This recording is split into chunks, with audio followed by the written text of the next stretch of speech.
Маршрут Перевал Дятлова, исток Печоры, плато Мань-Пупунер назван лучшим туристическим проектом. Церемония вручения премии Русского географического общества прошла в Москве накануне. Эту награду получают наиболее яркие и успешные проекты в области национальной географии, экологии, сохранения и популяризации природного и историко-культурного наследия.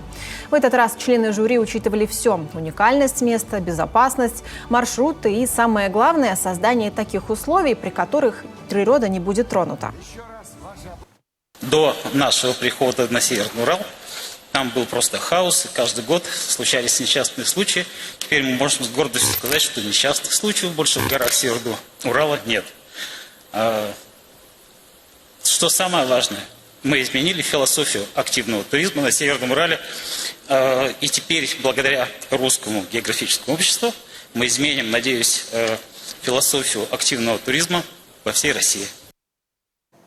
5 лет назад волонтерский отряд «Северный Урал» впервые вышел на маршрут, чтобы создать необходимую инфраструктуру. Активисты вручную дробили тонны камней, на плечах носили доски и сваи.